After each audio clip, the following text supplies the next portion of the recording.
नूरा के मन में ये सवाल लगातार घूम रहा था कि आखिर हवेली के लोग खाने तक से क्यों दूर हो गए हैं। जब वो घर पहुंची तो देखा कि चाचा फजलदीन अब्बा के पास बैठे हुए हैं। वे हवेली के पुराने मुलाजिम थे और अक्सर हालचाल पूछने आ जाया करते थे। दोनों धीमी आवाज में कुछ गंभीर बातें कर रहे थे। नूरा चुपचाप पास से गुजरी। तभी उसके कानों में चाचा फजलदीन की बात पड़ी। कल एक बहुत बड़ा सपेरा बुलाया जा रहा है। 7वें गांव में रहता है। उम्र 90 साल है। जहां जाता है वहीं बता देता है कि नाग कहाँ छिपा है। ये सुनकर नूरा के दिल में हल्की सी सिहरन दौड़ गई। वो अंदर ही अंदर डरने लगी। तभी उसके अब्बा ने गहरी आवाज में कहा, बुरे काम का अंजाम हमेशा बुरा ही होता है।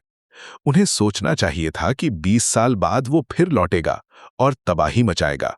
दोनों किसी गहरी और पुरानी बात की ओर इशारा कर रहे थे, लेकिन नूरा को उस राज में शामिल नहीं किया गया। वो बस खामोशी से सब सुनती रही और उसके दिल में सवाल और डर दोनों बढ़ते गए। अगले ही दिन पूरे गांव में खबर फैल गई कि सपेरा आ चुका है। हर कोई उसी नाग की तलाश में लगा था जो हवेली में घुस आया था और जिसे मारने की कोशिश की गई थी, लेकिन वो घायल होकर कहीं गायब हो गया था। न हवेली में उसका कोई निशान मिल रहा था, न ही पूरे गांव में।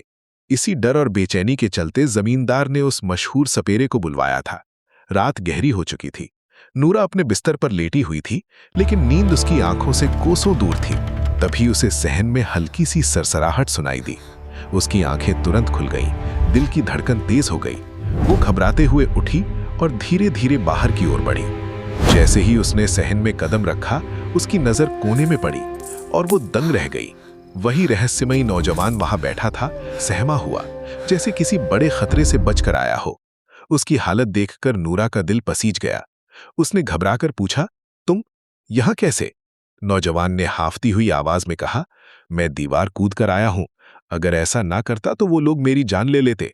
नूरा और भी बेचैन हो गई। उसने उसके जख्मों की तरफ देखा और पूछा, तुम ठीक तो हो? नौजवान ने हल्की सी मुस्कान दी, मैं बिल्कुल ठीक हूं, लेकिन मैं तुमसे एक बात कहना चाहता हूं। नूरा चुपचाप उसकी तरफ देखने लगी। वो धीरे से बोला, तुम बहुत खूबसूरत हो, बिल्कुल मेरी रूपा जैसी। ये सुनते ही नूरा चौंक गई। उसने हैरानी से पूछा, रूपा? कौन? नौजवान की गहरी हरी आंखें अचानक नम हो गईं। उसने धीमे टूटे हुए लहजे में कहा, वो मेरी मोहब्बत थी। तुम्हारी आंखें बिल्कुल उसी जैसी हैं। तुम्हें देखकर बस उसी की याद आ जाती है। उसकी आवाज में इतना दर्द था कि नूरा कुछ पल के लिए खामोश रह गई और उसे महसूस हुआ कि इस अजनबी के दिल में कोई गहरा राज छिपा हुआ है। नूरा के दिल में एक हल्की सी मायूसी उतर आई। उसे महसूस हुआ कि वो नौजवान पहले से ही किसी और से मोहब्बत करता है। वो चुपचाप सोचने लगी, मैं तो बस एक गरीब दर्जिन हूं और ये इतना खूबसूरत नौजवान, इसे तो किसी शहजादी के साथ होना चाहिए। उसने खुद को संभालते हुए धीरे से पूछा, तो कहाँ चली गई वो रूपा? नौजवान की सांस भारी हो गई। उसने दर्द भरी आवाज में कहा, काश वो जिंदा होती, लेकिन अब वो इस दुनिया में नहीं है। उसकी आवाज में इतना दर्द था कि नूला का दिल भर आया। उसे लगा सच में वो रूपा कितनी खुशनसीब रही होगी जिसे ये नौजवान इतनी सच्ची मोहब्बत करता था। तभी नौजवान की आंखों में अचानक गुस्से की चमक उभरी। उसने कड़वे लहजे में कहा, मेरी रूपा को मुझसे छीना गया था। इस सदमे ने मेरी रूह को जला दिया है। मैं अंदर ही अंदर जल रहा हूं और अपने दुश्मनों से बदला लेने के लिए बेताब हूं। नूरा कुछ समझ पाती उससे पहले ही वो धीमे से बोला, मैं फिर आऊंगा, और अगली ही पल रात के अंधेरे में गायब हो गया। अगले दिन चचा फजलदीन फिर घर आए और अब्बा से बोले, चलो आज सपेरा पूरे गांव में नाग को ढूंढेगा। ऐसा तमाशा रोज नहीं देखने को मिलता। अब्बा पहले तो मना करने लगे, लेकिन फजलदीन ने उनके कान में कुछ ऐसा कहा कि वे तुरंत तैयार हो गए। थोड़ी देर बाद दोनों बाहर चले गए। जब वे लौटे तो अब्बा बेहद परेशान लग रहे थे। वो बड़बड़ा रहे थे, पूरा गांव छान मारा लेकिन वो जख्मी नाग कहीं नहीं मिला। नूरा को समझ नहीं आ रहा था कि अब्बा इतने बेचैन क्यों हैं। लेकिन अगले ही दिन जो हुआ उसने सबको हिलाकर रख दिया। हवेली का मालिक अपने आदमियों के साथ उनके दरवाजे पर खड़ा था और उसके साथ वही बूढ़ा सपेरा भी था। माहौल में डर और तनाव साफ महसूस हो रहा था। मालिक गुस्से से गरजते हुए बोला, नूरुद्दीन, तूने उस नाग को अपने घर में छुपा रखा है। फजलदीन ने सब बता दिया है। अब्बा का सिर झुक गया। उन्होंने धीमे से कहा, मैं कुछ नहीं जानता। मालिक ठहाका मारकर हंस पड़ा। अगर मेरी बात सच निकली तो सजा के लिए तैयार रहना, मैं मुर्दों को भी कब्र से निकाल सकता हूं। तभी अचानक सपेरे की बीन की आवाज गूंज उठी। पूरा माहौल सन्नाटे में बदल गया और फिर दीवार के पास अचानक एक लंबा मोटा नाग नजर आया। वो सरसराता हुआ झाड़ियों की ओर बढ़ा और पल भर में उनकी नजरों से ओझल हो गया। अब सबकी सांसें थम चुकी थीं, क्योंकि असली राज अब सामने आने वाला था। पूरा गांव उस नाग के पीछे दौड़ा, लेकिन वो कहीं नहीं मिला। नूरा का शरीर डर से कांप रहा था। उसने घबराकर अपने अब्बा से पूछा, ये सब क्या हो रहा है? हवेली का मालिक आपसे इस तरह क्यों बात कर रहा था? अब्बा ने गहरी सांस ली, जैसे कोई पुराना बोझ फिर से जाग उठा हो। उन्होंने धीमे लहजे में कहा, क्योंकि मैं उसके बहुत से राज जानता हूं। नूरा हैरान रह गई, उसकी आंखें फैल गईं। तो क्या आप भी कभी सपेरे थे? अब्बा ने नजरें झुका लीं। कुछ पल खामोशी रही, फिर उन्होंने कहना शुरू किया, ये 20 साल पुरानी बात है, जब इस गांव में मेरा और उस चौधरी का बहुत नाम था। मैं एक मशहूर सपेरा था, लेकिन एक हादसे के बाद मैंने ये काम छोड़ दिया। उन्होंने आगे बताया, हमारा गांव ऐसी जगह बसा था जहां रेत के नीचे दर्जनों सांप और नाग रहते थे। उसी दौरान हवेली भी नई नई बनी थी, लेकिन उसके एक खुफिया कोने में एक नाग नागिन का जोड़ा भी बस गया था। वे दोनों अपनी दुनिया में मगन रहते थे, किसी को नुकसान नहीं पहुंचाते थे। अब्बा की आवाज भारी हो गई, लेकिन हवेली के मालिकों ने जब उन्हें देखा तो डर गए। उन्होंने तय कर लिया कि उस जोड़े को खत्म करना होगा। उस वक्त हर इंसान के दिल में नाग का खौफ बैठा हुआ था। उन्होंने आंखें बंद करते हुए कहा, एक दिन उन्होंने मुझे बुलाया और कहा कि मैं उस नाग नागिन को मार दूं, लेकिन मैंने साफ इनकार कर दिया। मैंने उन्हें समझाया, अगर नाग को मारोगे तो नागिन सदियों तक बदला लेने के लिए भटकेगी, और अगर नागिन को मारोगे तो नाग कभी पीछा नहीं छोड़ेगा, वो एक दिन जरूर लौटेगा। नूरा सांस रोके सब सुन रही थी। अब्बा ने आगे कहा, मेरे इनकार करने पर उन्हें बहुत गुस्सा आया, लेकिन उस वक्त उन्होंने कुछ नहीं कहा। मुझे क्या पता था कि ये खामोशी तूफान से पहले की शांति है। उनकी आंखों में डर झलकने लगा। जब मैं शहर से गांव लौट रहा था, तभी हवेली के लोगों ने मुझे रास्ते में अगवा कर लिया। मुझे जबरदस्ती हवेली में ले जाया गया और मुझसे कहा गया, तू भी अपने सपेरे बाप का बेटा है, अब बीन बजा और बता कि वो नाग नागिन कहाँ छिपे हैं। अब्बा की आवाज कांप गई, जैसे वो पल फिर से उनके सामने जिंदा हो उठा हो। और नूरा को महसूस हुआ कि ये कहानी सिर्फ एक किस्सा नहीं, बल्कि एक ऐसा राज है जो अब धीरे धीरे खुलने वाला है। अब्बा की आवाज भारी हो गई। उन्होंने धीमे धीमे कहना शुरू किया, मैंने साफ इनकार कर दिया था। मैं उस नाग नागिन को नुकसान नहीं पहुंचाना चाहता था, लेकिन उन्होंने मुझे पकड़ लिया था और मैं उनकी बात मानने पर मजबूर हो गया। उन्होंने गहरी सांस ली, जैसे उस रात का डर आज भी उनके अंदर जिंदा हो। उस रात एक खौफनाक मंजर बना। जैसे ही मैंने बीन बजानी शुरू की, वो दोनों झूमते हुए बाहर आ गए। बहुत कम उम्र के थे, मासूम और बेहद खूबसूरत। सुनहरी रंग के वो नाग और नागिन आज भी मेरी आंखों के सामने हैं। नूरा सिहर उठी। अब्बा की आवाज कांपने लगी। जैसे ही मैंने उन्हें देखा, मेरा दिल दहल गया। मैं वहां से भाग निकला, लेकिन मुझे क्या पता था कि उसी रात उस नागिन की जिंदगी खत्म कर दी जाएगी। उन्होंने आंखें बंद कर लीं। हवेली के मालिक के हुक्म पर उनके आदमियों ने उस नागिन को मार डाला और नाग अपनी जान बचाकर कहीं छुप गया। कुछ पल के लिए खामोशी छा गई।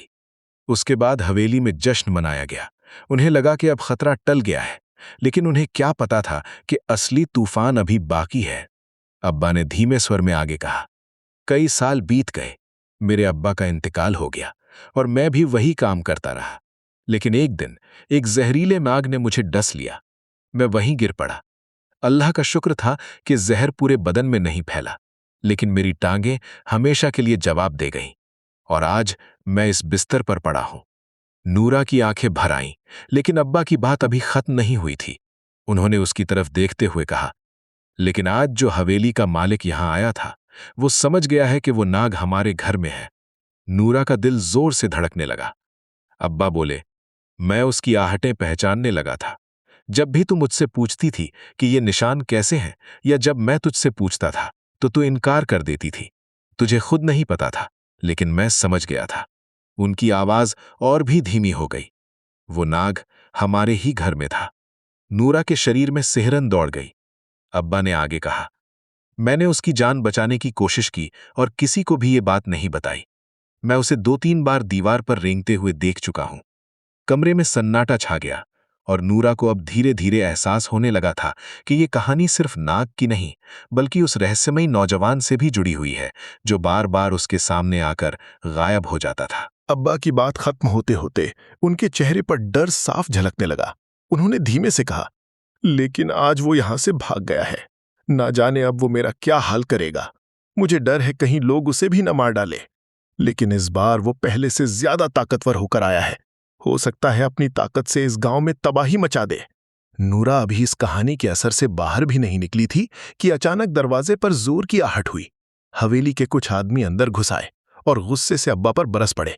एक बार फिर वो बच निकला, लेकिन इस बार हम उसे ढूंढ कर ही रहेंगे।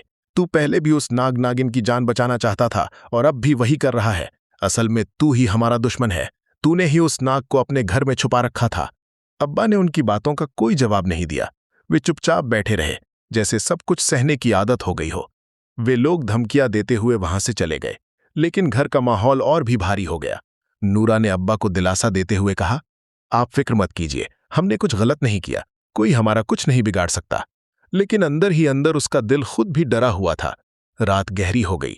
नूरा अपनी सिलाई मशीन पर बैठी कपड़े सी रही थी, लेकिन उसके मन में डर और बेचैनी दोनों चल रहे थे। तभी उसे अपने पीछे हल्की सी आहट महसूस हुई।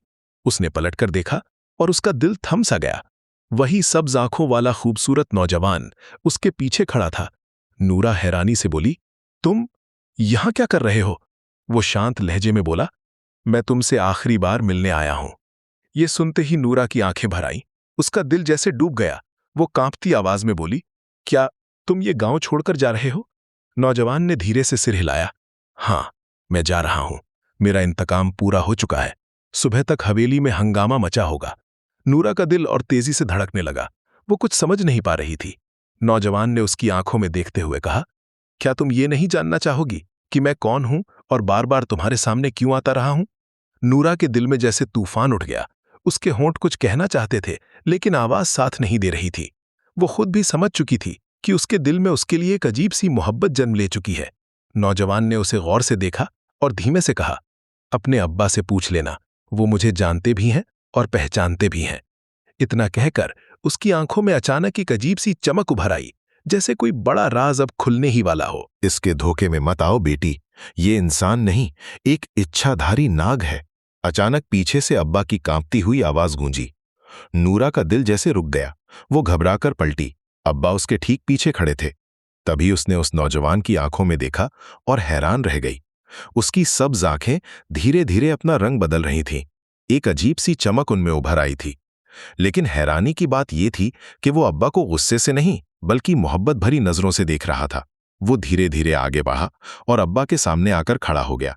उसकी आवाज गहरी और शांत थी। नूरुद्दीन, तूने पहले भी मेरी जान बचाने की कोशिश की थी और आज भी तूने मुझे छुपाकर मेरी हिफाजत की। इसके लिए मैं तेरा शुक्रगुजार हूं। कुछ पल के लिए उसने नजरें झुका ली, फिर दर्द भरे लहजे में बोला, लेकिन तू मेरी नागिन को नहीं बचा सका। तेरी वजह से वो मारी गई। हालांकि बाद में मुझे पता चला कि तूने उसे बचाने की पूरी कोशिश की थी। अब्बा खामोश खड़े रहे और नूरा का दिल तेजी से धड़कता रहा। वो आगे बोला, मुझे अफसोस है कि मैंने अपना जहर तेरे जिस्म में उतार दिया था, लेकिन तू बच गया। ये तेरी किस्मत थी। फिर उसने नूरा की तरफ देखा। उसकी नजरों में एक अजीब सी नरमी थी। तेरी ये बेटी बहुत नेक है। मैं चाहता हूं कि इसकी किस्मत भी इसकी तरह खूबसूरत हो। नूरा की आंखों में आंसू आ गए। वो कुछ कह नहीं पा रही थी।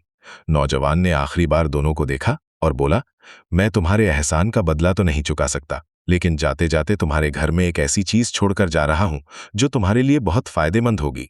इतना कहकर उसने एक आखिरी नजर नूरा पर डाली और अगले ही पल उसका रूप बदलने लगा। देखते ही देखते वो एक नाग बन गया और फर्श पर रेंगता हुआ इस तरह घर से बाहर चला गया जैसे वो कभी यहां था ही नहीं। नूरा वहीं सन्न खड़ी रह गई। उसका दिमाग सुन्न हो चुका था। उसे अब भी यकीन नहीं हो रहा था कि जो खूबसूरत नौजवान बार बार उसके सामने आता रहा, वो असल में एक इच्छाधारी नाग था। वो अभी भी उसी सदमे में खड़ी थी। तभी अब्बा ने उसके कंधे को हल्के से हिलाया। उनकी आवाज भी कांप रही थी। उसी वक्त गांव में हलचल मच गई। खबर आई कि हवेली का मालिक मर गया है। उसे किसी जहरीले नाग ने डस लिया था। ये खबर सुनकर पूरे गांव में खौफ फैल गया। कुछ देर बाद अब्बा ने गंभीर लहजे में कहा, हमें ये गांव छोड़ देना चाहिए, इससे पहले कि लोग इल्जाम हम पर लगा दें। नूरा ने उनकी आंखों में डर देखा और बिना कुछ कहे जल्दी जल्दी घर का सामान समेटने लगी। उसके दिल में डर, हैरानी और एक अधूरी सी मोहब्बत सब एक साथ उमड़ रहे थे। लेकिन तभी अचानक नूरा की नजर जमीन पर पड़ी एक चमकती हुई चीज पर गई। वो हल्की सी रोशनी में भी ऐसे चमक रही थी जैसे कोई अनमोल खजाना हो। नूरा ने झुककर उसे उठाया और जैसे ही उसे गौर से देखा, उसकी सांसें थम गईं। अब्बा ने जैसे ही उस चीज पर नजर डाली, उनकी आंखें फैल गईं। उन्होंने धीरे से कहा, "ये हीरा है, वही हीरा जो वो नाग हमारे लिए छोड़कर गया है।" नूरा को अपनी आंखों पर यकीन नहीं हो रहा था। अब्बा ने उसे सावधानी से अपनी हथेली पर रखा, फिर एक सफेद कपड़े में लपेटकर संभाल लिया। उस रात के बाद उन्होंने बिना देर किए गांव छोड़ दिया और शहर की ओर रुख कर लिया। वहीं से उनकी जिंदगी का एक नया सफर शुरू हुआ। उस नाग के दिए हुए हीरे ने सच में उनकी किस्मत बदल दी। उसकी कीमत करोड़ों में थी। अब्बा का इलाज अच्छे से हो गया, उनकी सेहत भी संभलने लगी। सुहेल को एक अच्छे स्कूल में दाखिला मिल गया और नूरा, जिसके हाथ कभी छोटी सी दुकान तक सीमित थे, अब उसने शहर में अपना एक बड़ा और खूबसूरत बुटीक खोल लिया। धीरे धीरे उसका बुटीक पूरे शहर में मशहूर हो गया। अब कोई ये सोच भी नहीं सकता था कि यही नूरा कभी एक गरीब दर्जिन थी, जो अपनी मेहनत की मजदूरी के लिए दर दर भटकती थी। समय बीतता गया, सब कुछ बदल गया, सिवाय नूरा के दिल के। एक दिन अब्बा ने प्यार से कहा, "बेटी, अब तू भी शादी कर ले, अपनी जिंदगी का नया सफर शुरू कर।" नूरा बस हल्का सा मुस्कुरा दी, लेकिन उसके दिल में एक राज छिपा था। वो अब्बा को कैसे बताती कि उस हरी आंखों वाले नाग ने उसका दिल हमेशा के लिए अपने नाम कर लिया है। वो इंसान नहीं था, फिर भी उसकी जिंदगी में आने वाला पहला एहसास, पहली मोहब्बत वही था। और शायद कुछ मोहब्बतें ऐसी ही होती हैं, अधूरी, रहस्यमयी, लेकिन जिंदगी भर दिल में जिंदा रहने वाली।